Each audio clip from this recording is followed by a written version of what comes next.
Good morning, I'm Katie Bavoso. And I'm Clay Gord. On this Saturday morning, it is 5 a.m. and it's not too bad out there right now. Kind of a mild start. I went outside and I said, okay, you know what? I don't think I need the second layer underneath today. I know, that's how I was feeling too. We're going to see if that lasts, though. Yeah, and who is lasting all day today is Corey. He's finally back on the weekends. How are you feeling, my man? Hey, Corey. I am feeling much better. Still a little bit of a cough, but you know Sure. what? I'm feeling 100% better. So I'm glad to be back and happy to give you your forecast here this morning. Good morning, you too. And good morning, everybody. We are looking at much warmer temperatures this morning, and they're only going to continue to climb as we head throughout the rest of our Saturday. So right now we're mainly in the 20s, a few teens as you head a little bit more in towards the inland areas. 15 in Lewiston, 27 right now in Portland. It is 30 this morning in Biddeford, and a little bit colder as you head up to the north, but we are going to be seeing these warmer temperatures through the rest of our afternoon. So here's a look at the hour-by-hour forecast for the coastal areas. Back up into the 20s, lower 30s by the mid and late part of the morning today. And then we're looking at them surging into the low 40s by this afternoon. Much of the same for inland areas, a little bit colder, but still above average for this time of year. Highs will probably reach right around 40 degrees. So the temperature trend over the next several days, we will enjoy this warmth through the rest of the weekend. Highs go back down a little bit closer to average as we start the work and school week on Monday. But overall, no big shots of cold air just yet over the next 7 days. Satellite and radar is very quiet this morning. We are noticing clouds moving back in, so we'll call it a partly sunny sky for today. And we're also watching a system off towards the west. It's a front that will be giving us some precip here later on tonight and early tomorrow. So here's your planner for today. Very quiet, mild temperatures into the lower 40s. Coming up, we'll talk about snow potential in that 7-day forecast, guys. You want to stick around for that? Oh, yeah, we got to replenish what's on the slopes right now. A lot of people are waiting for the snow to come back. Yes. Thank you so much, Corey. We look forward to talking with you coming up next. Now it's time to move on to news this morning. A judge denies bail for a man accused of killing the mother of his children. Anthony Lang is charged with murder for the shooting death of Soka Kuhn. The two shared a home with their children in a quiet Portland neighborhood. Kuhn was shot 5 times in the neck and the head. Lang is claiming self-defense. News Center's Chris Rose has new details about the state's case against him. Anthony Lang sat with no emotion as the evidence in his murder case was revealed in court. On January 7th, Lang and his partner, Soka Kuhn, argued on the way home from a friend's house after she accused him of having an affair. Lang told police Kuhn became more and more angry and came at him with a knife. His attorney directed these questions at lead detective Lisa Sweat. He told Detective Gieska that she then reached for a knife and that he was scared. Yes. He said he went into self-defense mode. Yes. Police found a knife in the palm of Kuhn's hand as her body lay on the floor. There were also several other knives surrounding her body. Prosecutors claim Lang staged the crime scene. They also dismiss his claims of self-defense because evidence shows that Kuhn was shot several times while she was on the floor. They believe that the victim was shot at while she was both upright and on the floor. 2 of the couple's children, a 10-year-old and a 15-year-old, were in the home when their mother was shot. According to the police affidavit, the older boy asked Lang what he had done. Lang responded, "I just killed your mother." The prosecutor says Lang had threatened to kill Kuhn and the children several times in the past. She says the younger boy is now frightened of his father. He believes that if his dad is released from jail, his dad will come after him and his brother because he and his brother are witnesses to the murder of their mother. After listening to more than 2 hours of testimony and arguments by the attorneys, the judge denied bail for Lang, meaning he will remain behind bars until he goes on trial. In Portland, Chris Rose, News Center, Maine. Former Deputy of the Year Kenneth Hatch has reached a deal with prosecutors. He pleaded guilty to a misdemeanor charge in exchange for 20 sexual assault charges against him being dropped. He went on trial for those charges involving 3 teenage girls in November, but a jury deadlocked. It did, however, find him not guilty of 1 count of sexual abuse of a minor and furnishing marijuana. Under the plea deal, Hatch will never be retried on alleged sex crimes. For pleading guilty to furnishing a place for a minor to drink alcohol, Hatch will pay a $1,000 fine.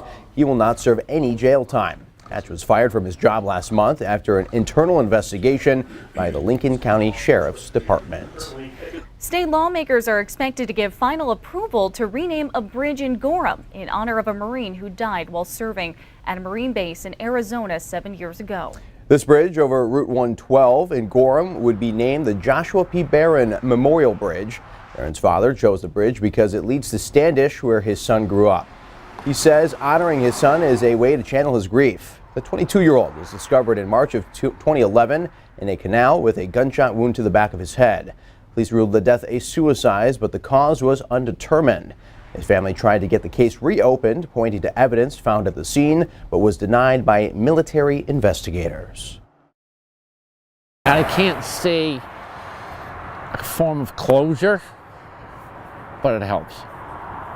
It's something to honor him more than our government did. Now, Barron says he still has a private investigator working on the case, but hasn't come up with any new leads. The bridge could be officially renamed in November, the same month as Joshua's birthday.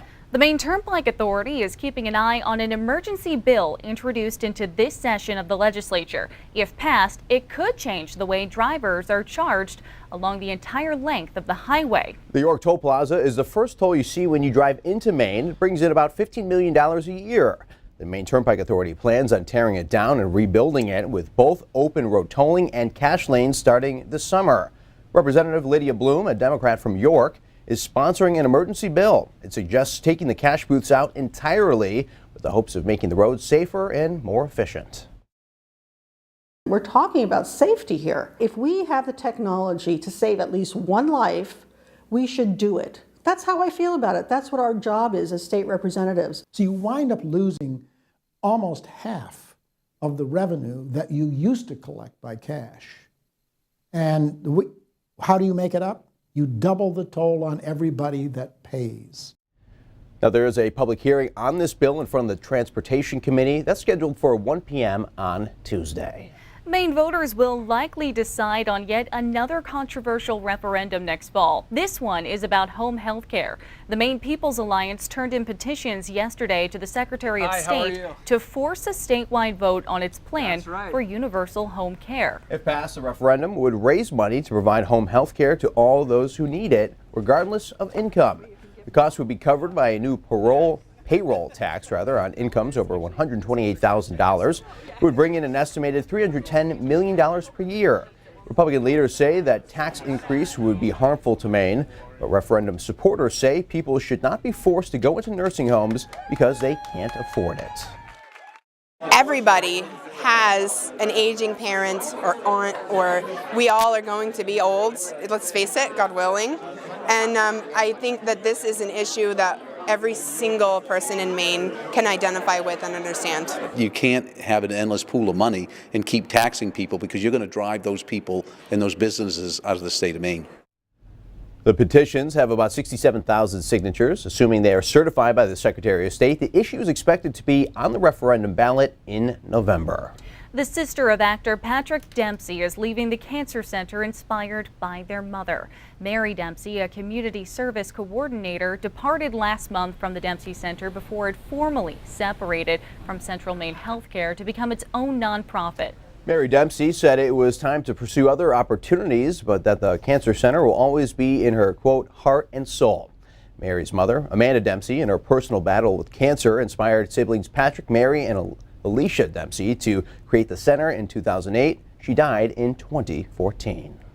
If you're looking to support a good cause this weekend, here's an event to consider. The 24th Annual Credit Union Swish Out Childhood Cancer Challenge, hosted by the Maine Credit Union. This is the longest continuously running 3-on-3 charity basketball tournament in the state, with 100% of the funds raised going to the Maine's Children's Cancer Program. Tomorrow's event will feature the biggest group of players ever, with 350 people across 60 teams. Spectators who come to watch will enjoy free admission and a silent auction. Last year, the Swish Out tournament raised more than $52,600 in the fight against cancer. Organizers hope to beat that number this year. And there are a lot of things that insurance doesn't cover. And what the Maine Children's Cancer Program does so well is it treats the whole family. It from 24/7 on-call coverage to going into schools when a child returns to school to explain to their classmates, why they might not have any hair, or just to go over and take the fear out of the whole experience. The Swish Out Childhood Cancer Challenge is tomorrow, starting at 7:30 in the Hill Gymnasium in the Costello Athletic Complex on the USM campus in Gorham. Are you any good at basketball? No, but you know what? To beat cancer, I'll try anything. Yeah, I'm just good at defense. Good at defense? That's it. All right. Getting rebounds, and I can't shoot. So if I hold the ball and rush you, no, Yeah. wrong sport. Okay. Sports. Touchdown. All right. I promise I'm better at this. Basketball is just not my She's just forte. joking. Yeah, She's just I'm no Steph Curry.